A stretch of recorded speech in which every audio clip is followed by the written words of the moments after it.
Program today is about the Office of Federal Contract Compliance Programs, and the discussion is going to be hosted by my colleague, Bill Greenbaum. Good morning, everyone. As Chris pointed out, the last part of the program today is going to deal with audits by the Office of Federal Contract Compliance Programs, better known as the OFCCP. The OFCCP this program is one of the requirements once you sign to be a government contractor or subcontractor, you are going to be subject to these requirements. Let's see if I can move this slide to the next one here.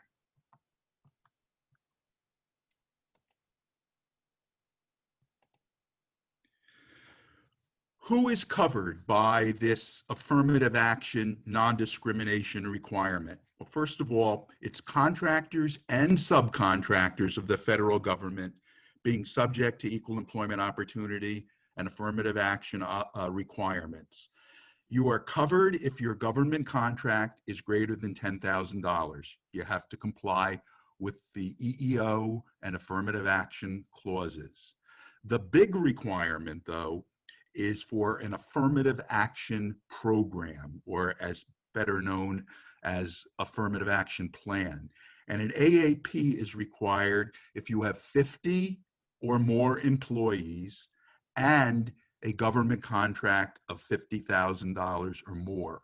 That requires you to prepare an affirmative action plan for minorities and women.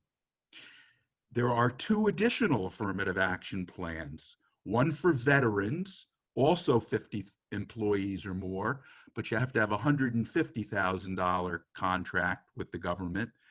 The veterans requirement allows an aggregation of contracts to reach $150,000 rather than a single contract, believe it or not. And finally, there's a individuals with disabilities affirmative action plan, which requires 50 employees and $50,000 contract.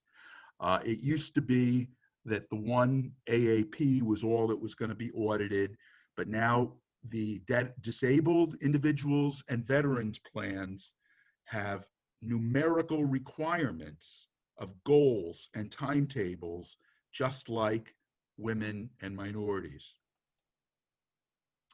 So let's talk a little bit about these audits, because it's the audit which is the primary responsibility on the contractor.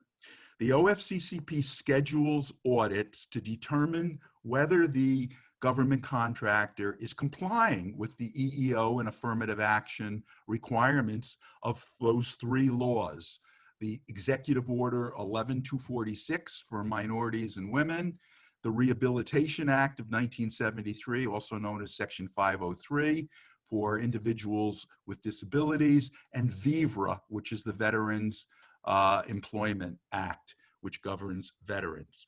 The way it works is the OFCCP sends out a letter scheduling a facility for an audit. Generally speaking, it's one site or one facility which is audited, not the entire company, one facility at a time. And the way that works is if the company survives that audit or succeeds in that audit, they usually don't go on to another facility. But if there's some issues, there's a very good chance that the OFCCP will expand to another facility until they're satisfied that you're fully in compliance. Now, this is the U.S. Department of Labor, and the OFCCP is part of the U.S. Department of Labor. Department of Labor now allows online submission of most of this data. They prefer to get it online at this point. And if you're going to be audited, you basically have a 30-day timetable, a 30-day period to submit what you're being asked for. In the COVID era, extensions have been allowed. 30-day extensions have been allowed, but the latest information from the OFCCP is that they're going to stop being as generous as they've been with extensions. The online submission needs to be thorough and complete, and is the beginning of the process. The other thing that's very interesting today as we speak is the OFCCP is not necessarily doing a full-blown audit of all of your employment policies and practices. They've decided to start doing what are called focused reviews.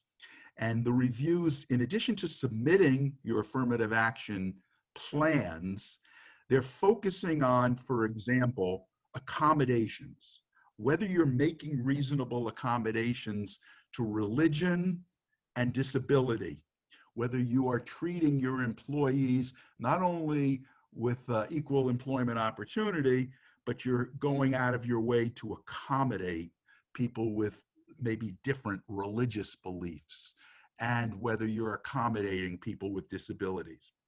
Another type of focused review that's been occurring this year and will certainly continue into next year are reviews that are really precisely focused on your compensation practices. Are you paying women as much as you're paying men?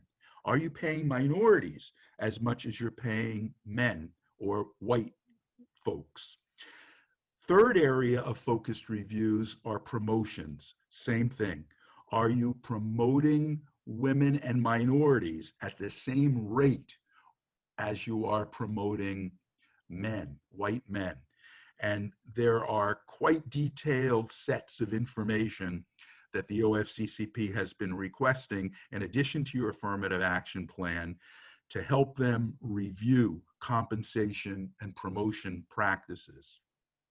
Finally, this year and next year, to be sure, veterans are a focal point of the OFCCP, and how you are handling your recruiting efforts for veterans, how you are handling promotions for veterans, and compensating veterans appropriately within your system. The way these audits work is that there's a two-part process. First, there's a desk audit. That's when you submit your affirmative action plans and any other additional information that the OFCCP has requested, and they throw this information into some very sophisticated computer programs that they have to determine whether there's any kind of what they call adverse impact. They will get red flags of areas where they feel you're not doing everything you should be doing with respect to women, minorities, veterans, and individuals with disabilities. And the desk audit is basically their way of pinpointing any issues or problems that occur that they're going to focus on when they come on site. It's extremely rare these days that a desk audit takes place without the on-site audit. Now, the on-site audit is a series of interviews with the head human resources manager and often some other managers, department managers, where the OFCCP has determined that there may be an underutilization of women or minorities, or there's some adverse treatment of veterans or individuals with disabilities, or there's some compensation discrepancies or promotion discrepancies. But you can expect that once you've received a scheduling letter and once you've submitted your AAP, that you're going to be subject to both the desk audit and the on-site audit.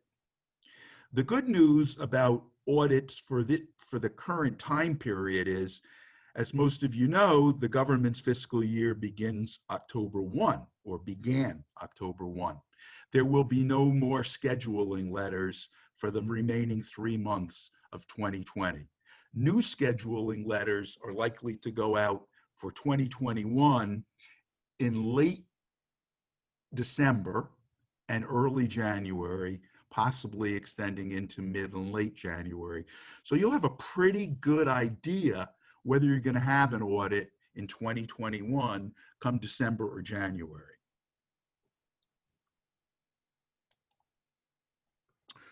So what do you need to do if you get one of these scheduling letters and then you get the actual 30-day letter to submit your AAPs? Well, you better have your AAP ready to go. You have 30 days from the day they ask for it.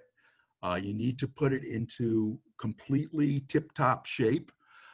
If you do an AAP on a calendar year basis, you pretty much have to scramble in January and February to put your new plan together.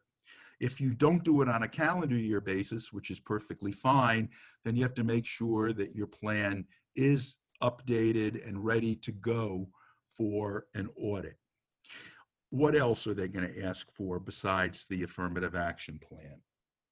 They're going to ask for massive information about your applicant flow, how many people applied for each job, and what kind of a job you did in terms of hiring a proportionate number of minorities, women, and people of various national origins. So the applicant flow process is very, very important.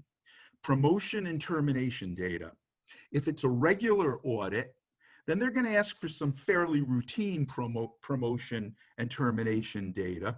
If it's a promotion-focused audit, then they're going to ask for a lot more promotion information because that's pretty much what they're going to be studying in the desk audit and then delving into deeper in the on-site audit. Recruiting activities. That's part of every single audit. The OFCCP wants to know that you are reaching out in your recruitment efforts. You're going to sources, better sources for minorities, for veterans, and for disabled individuals. And among those sources that they're going to be looking to make sure you take advantage of is the State Employment Service. It's also called the State Workplace Service. Every state has an agency that you need if you're a government contractor to sign up with and make sure that when you have job openings for jobs essentially under $50,000 a year, that you post them through the State Employment Service website. And they're going to look for that in terms of your immediate audit response.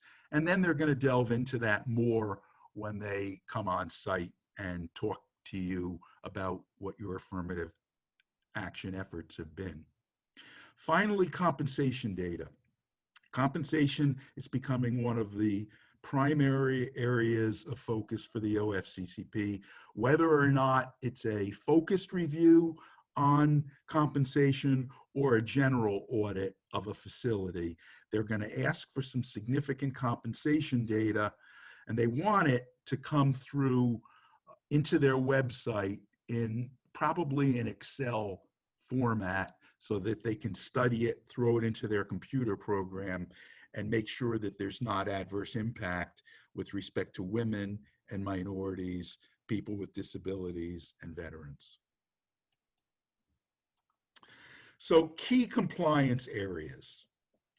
Number one, technical compliance. Technical compliance means your affirmative action plans are properly set up, that you have all of the provisions of the affirmative action plans that the government regulations, the OFCCP regulations require. They're very clearly laid out both under the executive order and for individuals with disabilities and for veterans. The plans are slightly different for each of those categories, but technical compliance and having a real AAP that has the required provisions. Compliance is beyond the affirmative action plan.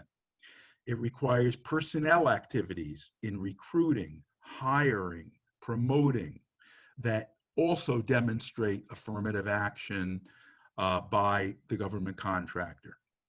Next, compensation. Very important now. It used to be that technical compliance was more important than some of these other areas. But there's no area more important to the OFCCP at this time than demonstrating that your compensation practices do not discriminate against females, minorities, the disabled, or veterans. Promotions is becoming another area of focus for the OFCCP more than it ever was before.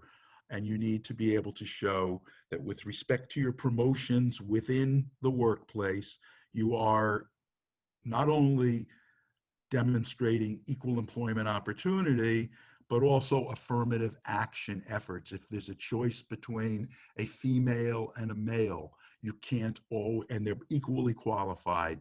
They're not going to let you every single time promote the male over the female or the white over the minority.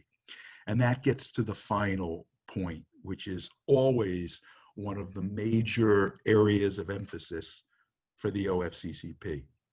You establish goals as part of your AAP process, but progress, demonstrating progress toward those goals is probably the most important area of compliance that they're going to look for when you're audited. Progress doesn't mean progress overnight. Progress doesn't mean reaching your goal overnight or in a year or even 2 years. But you need to show that through your recruiting efforts and your hiring decisions and your training of your human resources folks, your outside recruiters, and your managers, that you are really making progress toward any underutilization goals that you've established in your affirmative action plans. So that being said, I'm going to turn it back over to Chris. Before I do that, though, one more slide here. The consequences of non-compliance. 3 things. If you are not demonstrating to the OFCCP that you're fully compliant, you risk 3 consequences. 1, you may enter into a conciliation agreement with the OFCCP that you will establish either higher goals or you will commit to reporting to them on your progress versus existing goals, or that you will do more in the way of compensation for minorities, women, individuals with disabilities, and veterans. And it's going to be a year or a 2-year conciliation agreement in which you make these commitments and you submit reports to the OFCCP. That's the normal consequence of any kind of non-compliance. The second consequence is a consent order, which is much more formal in terms of the legal process, and it's going to be subject to review by either the solicitor of labor or a higher level aspect of the Office of Federal Contract Compliance Programs. It's going to go beyond the compliance officer or team of compliance officers that audits your facility. And it's pretty serious because if you're not complying with that consent order, you risk the next stage, which is the ultimate sanction of debarment. And debarment means that if you don't demonstrate compliance, you're going to be required to, you're going to lose your government contracts. So I think we're probably at the end of the line here, and I'll turn it back over to Chris. Bill, thank you very much. That was great. Having represented federal contractors for a while, I can tell you that OFCCP is an important area, and it's something that when it comes up will definitely occupy your HR team for quite a period of time as they respond, for sure. So that, with Bill's presentation, that concludes our presentation for today. As I said at the beginning, we've got another couple of hours tomorrow morning just to clear up any scheduling concerns. The The webinar will open at about 7:45, and the program will start right at 8 o'clock tomorrow and continue till about 10. So we'll look forward to everyone rejoining us tomorrow for the second half of the program. If you have any questions in the meantime, you can feel free to give us a call or send us an email. And if you have any issues that you'd like us to address tomorrow as part of the program, feel free to reach out in the meantime.